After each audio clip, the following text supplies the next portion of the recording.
आज हम लोग बात करेंगे अभियोजन अधिकारी के तहत भारतीय दंड संहिता के सेक्शन 34 धारा 34 के तहत भारतीय दंड संहिता अभियोजन अधिकारी की होने वाली परीक्षा में उत्तर प्रदेश के अंदर इससे सवाल पूछे जाते हैं।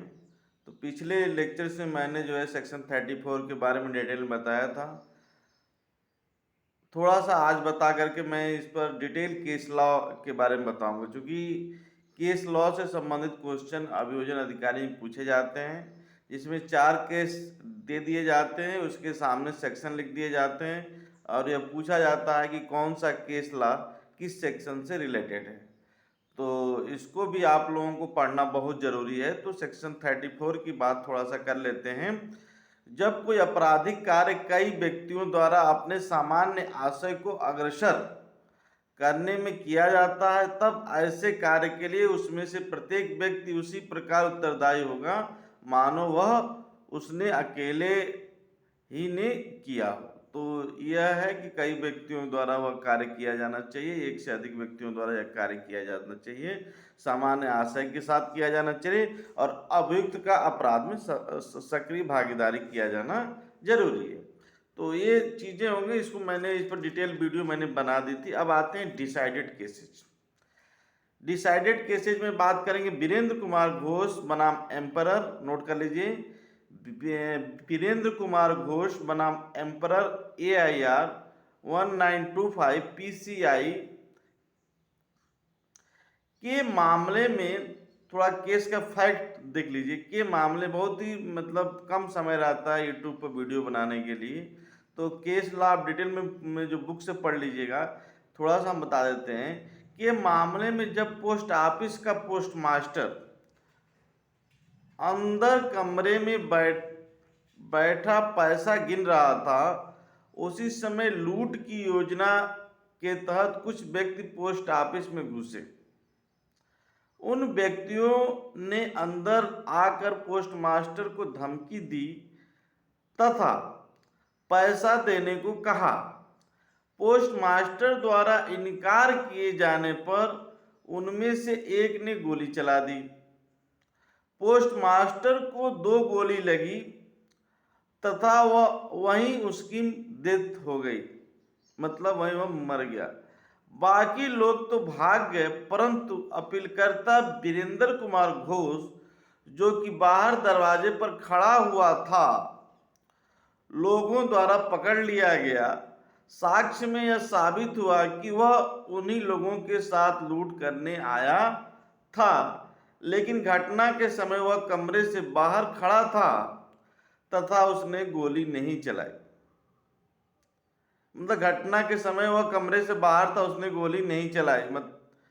लेकिन फिर भी काउंसिल ने उसे दोषी ठहराया और कहा कि अपराध के करने में वे व्यक्ति भी सहायक होते हैं जो केवल बाहर खड़े होकर के इंतजार कर रहे होते हैं या अपराधी को किसी अन्य प्रकार से अपनी सेवाएं प्रदान करते हैं।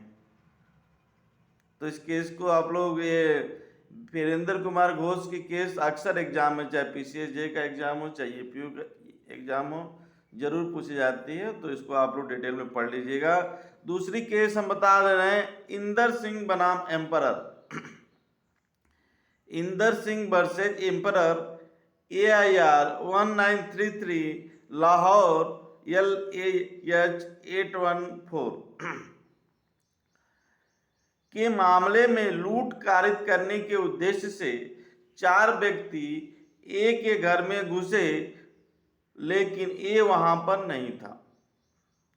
वह घटना स्थल से 1.5 कोस दूर खेत पर था। उन व्यक्तियों में से एक व्यक्ति अपीलार्थी A को खेत से लाने के लिए गया ताकि उसको धमका करके तिजोरी की चाबियों को ले सके। इसी बीच A का पुत्र पड़ोसी के यहाँ से लौट आया तो शेष तीन अभियुक्तों ने उस पर गोली चला दी, जिससे उसकी डेथ हो गई, मृत्यु हो गई। अपीलार्थी ने न्यायालय में तर्क दिया कि वह घटना के समय घटना स्थल पर नहीं था और वह खेत पर था, अतः वह हत्या के लिए दोषी नहीं है। आप लोग सोचिए कि वह तो खेत में था, हत्या तो घर पे हुई, क्यों दोषी होगा कि नहीं? लेकिन न्यायालय ने सभी चारों को दोषित करते हुए स्पष्ट किया कि हत्या के समय अपीलार्थी की अनुपस्थिति उसे दायित्व से मुक्त नहीं करती, क्योंकि सभी चारों सामान्य आशय कॉमन इंटेंशन लूट एवं हत्या का था। सभी चारों का आशय क्या था?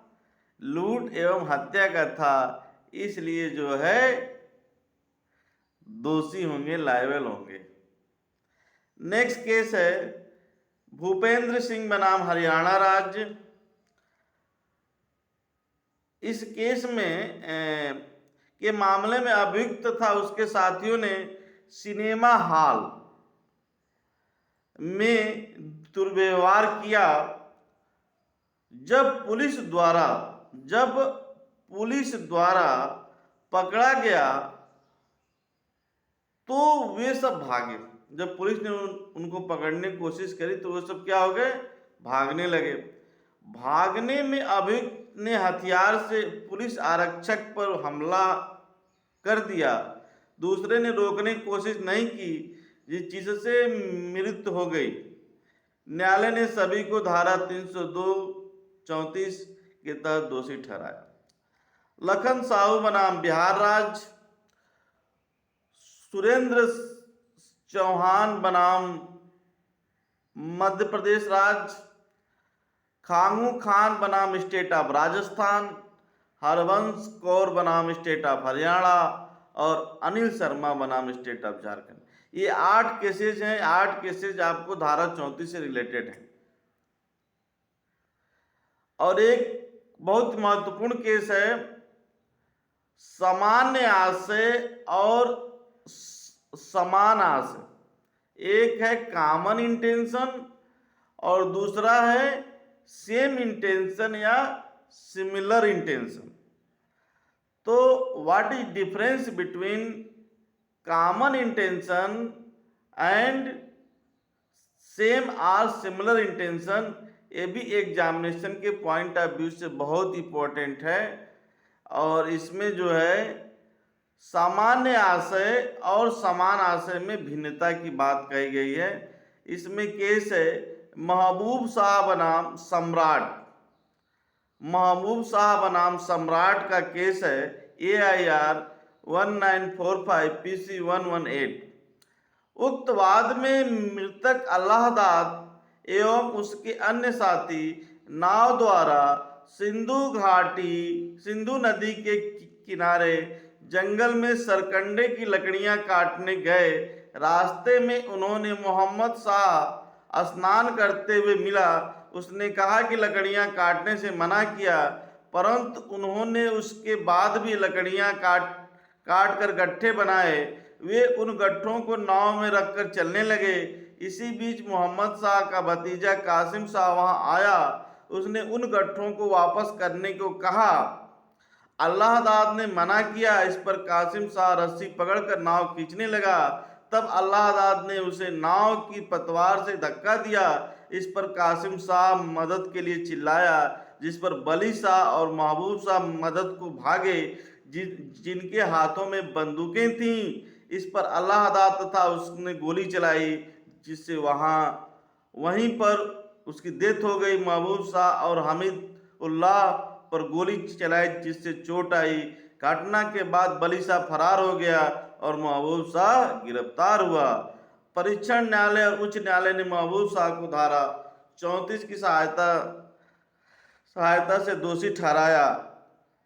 अपील में यह मैटर गया। धारा 34 के तहत जो है दोषी ठहराया गया, लेकिन अपील में यह मैटर गया और फिर भी काउंसिल ने महबूब शाह को दोष मुक्त करते हुए अभी निर्धारित किया कि धारा 34 सामान्य आशय वाले मामले पर लागू होती है, समान आशय सेम इंटेंशन वाले मामले पर लागू नहीं होती है।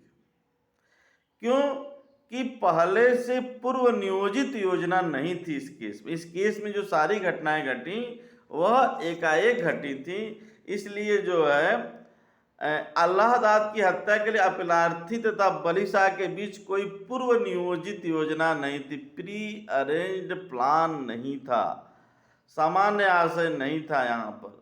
तो thank you very much all students, और आप लोग बेहतर तैयारी करिए, क्योंकि समय कम मिलता है। तो आप लोग मेरी आप लोगों से गुजारिश है कि जो है एक केस लॉ की अलग से जो है आप डायरी बनाइए, और किस सेक्शन से कौन कौन से रेलिवेंट केसेज है उसको लिख लीजिए, उसको याद करते रहिए।